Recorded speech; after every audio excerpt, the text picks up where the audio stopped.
Bismillahirrahmanirrahim. Assalamualaikum warahmatullahi wabarakatuh. La ilaha illallah Muhammadur Rasulullah. Allahumma sholli ala Muhammad wa ala ali sayyidina Muhammad. Salam sehat, salam selamat, salam hidup bermanfaat. Topik kita kali ini adalah mengatasi minder di kalangan mahasiswa. Saya lama menjadi dosen dan selalu tiap tahun ajaran baru, tiap waktu selalu menghadapi mahasiswa yang merasa minder, tidak memiliki kepercayaan diri. Dan mungkin sampai lulus pun seorang mahasiswa terkadang tidak memiliki kepercayaan diri. Rasa minder atau tidak memiliki kepercayaan diri itu jika kita rawat terus-menerus, dampaknya kita sulit berkembang. Karena kita sulit berkembang, kita juga sulit berpikir dan kita sulit bersosialisasi, dan tentu konsekuensi lebih lanjut untuk mencapai hidup yang lebih sukses akan mengalami hambatan. Karena itu sahabat-sahabat, teman-teman, mari kita bareng-bareng berdiskusi bagaimana sih kita ini memiliki kepercayaan diri, tidak minder tetapi juga tidak overconfident yang menyebabkan kita dalam hidup sombong, tidak itu ya. Tapi kita bagaimana membangun kekuatan diri dari membangun kepercayaan diri. Teman-teman, terutama mahasiswa, yang pertama pasti memang sesuatu hal kalau ingin mengubah itu hukumnya dipaksa. Paksalah diri kita untuk berani. Ini yang pertama. Di dalam praktek ringan, kalau kita sedang kuliah masuk kelas, beranikan diri kita untuk duduk di depan. Ini kan sering di perkuliahan maupun di forum-forum ilmiah maupun kegiatan-kegiatan yang sifatnya resmi, kursi yang sudah disediakan panitia itu banyak sekali, yang diisi yang di belakang. Itu menunjukkan cermin betapa masyarakat kolektif kita, termasuk masyarakat akademis kita, belum memiliki kepercayaan diri yang baik. Paksa diri kita untuk duduk di depan dalam forum-forum resmi, forum perkuliahan dan seterusnya. Paksa diri kita untuk bertanya dosen. Ketika ada sesi, dosen kita memberi kesempatan, anak-anak, mahasiswa, sahabat-sahabat, teman-teman, ayo siapa yang bertanya? Paksa kita punya pertanyaan yang mungkin kita awalnya takut, awalnya tidak tahu harus berbicara apa, dipaksa. Barangkali mungkin redaksi pertanyaan kita tidak baik, mungkin kalimat kita belum sistematis, tidak apa-apa. Yang penting kita di tahap step awal ini memaksa diri bertanya. Mungkin di tugas-tugas perkuliahan ataupun sesi-sesi kuliah selalu ada diskusi ya.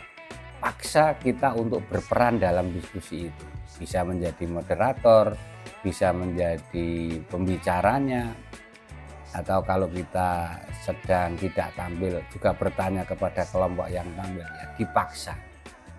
Karena memang setiap perubahan itu pemaksaan untuk perubahan baik. Paksa untuk duduk di depan ketika kuliah, paksa diri untuk bertanya dosen ketika ada sesi tanya jawab, paksa diri kita untuk berperan dalam diskusi. Itu step pertama untuk membangun kepercayaan diri di kalangan mahasiswa. Yang kedua, bekali diri ini dengan banyak pengetahuan ya. Karena setiap orang yang punya pengetahuan banyak itu relatif kepercayaan diri itu akan otomatis perlahan-lahan muncul karena atas ketahuan yang dimiliki itu. Sehingga tidak boleh sebagai mahasiswa atau sebagai apapun kita dalam hidup, masih diberi kesempatan hidup oleh Allah Tuhan kita ini, kita tidak banyak punya pengetahuan ya. Bekali diri ini banyak pengetahuan. Caranya bisa dengan membaca, bisa browsing di media sosial, bisa banyak terlibat dalam komunitas-komunitas yang mengkayakan pikiran kita. Itu menjadi satu hal yang sangat penting. Jadi sebanyak-banyaknya kita punya pengetahuan itu semakin baik. Ya, caranya tentu ada ketekunan-ketekunan yang harus bersahabat dengan buku, bersahabat dengan orang-orang yang biasanya banyak memberikan pengetahuan-pengetahuan, hadir di majelis-majelis ilmu, itu menjadi satu penting. Jadi langkah kedua ini, bekali diri kita ini banyak pengetahuan apapun, karena nanti pengetahuan itu secara otomatis akan kita seleksi untuk kebutuhan hidup kita. Bersifatlah terbuka kita untuk menerima banyak informasi, sehingga kemudian informasi menjadi milik kita, dan informasi itu akan kita olah, kita seleksi, dan kita pilih mana yang kita butuhkan ketika kita mengambil sebuah keputusan. Langkah yang kedua itu, bekali diri banyak pengetahuan dengan membaca, browsing di internet, maupun hadir di majelis-majelis keilmuan. Yang ketiga,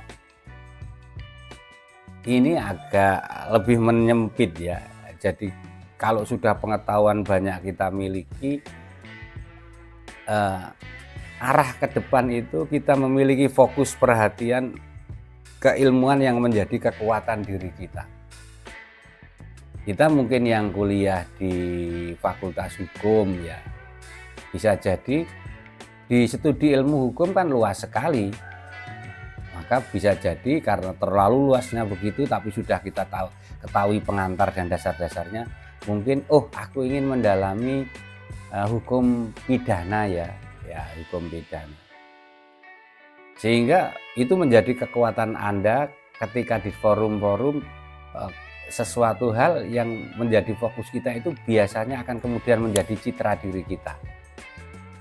Aku karena sekarang sedang marak pelanggaran undang-undang IT, saya tak menekuni undang-undang yang berkaitan dengan IT ya, berkaitan dengan hukum-hukum cyber dan seterusnya. Ini yang menjadi penting, sehingga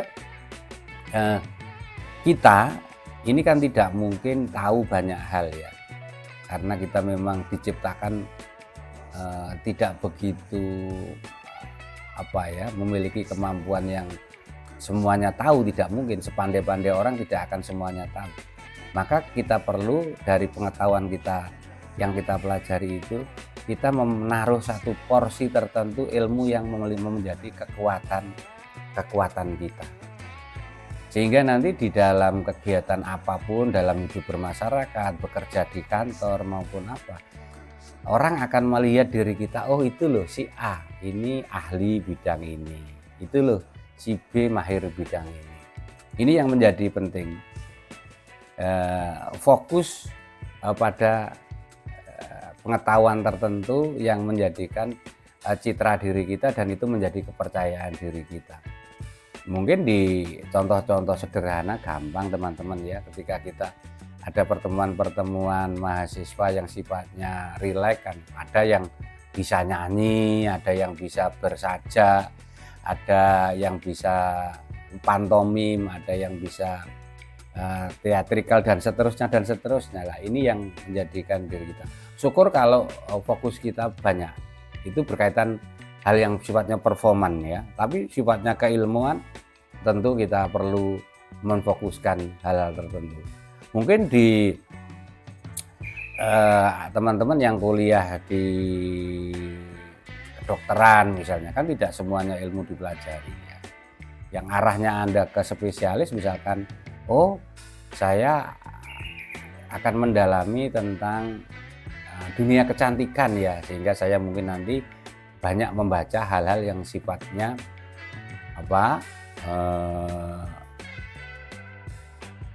pengetahuan tentang kulit, kemudian hal-hal yang sifatnya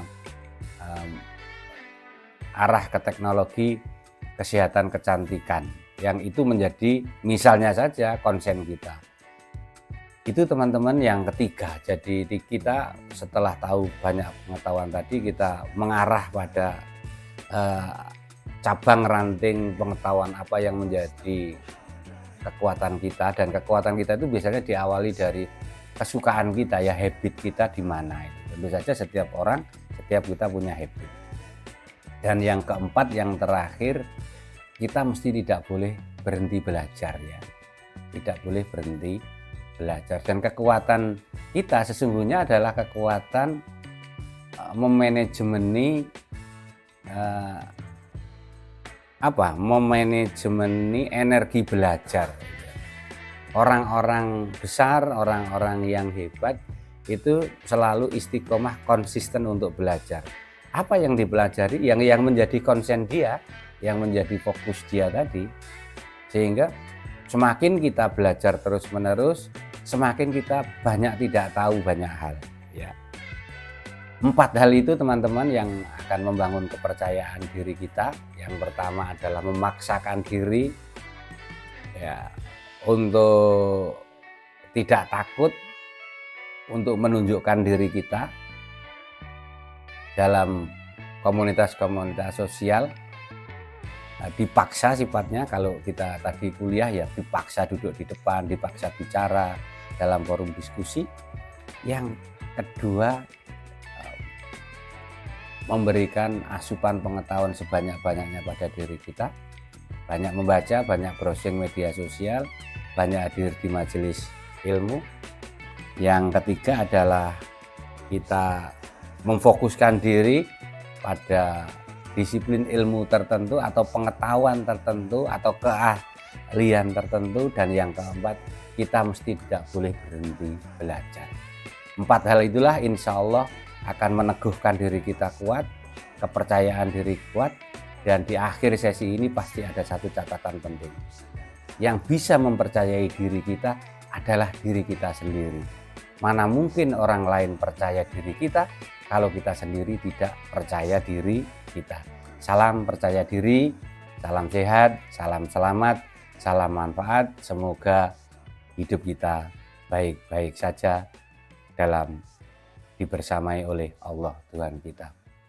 Ihdinas siratal mustaqim. Assalamualaikum warahmatullahi wabarakatuh. Rahayu.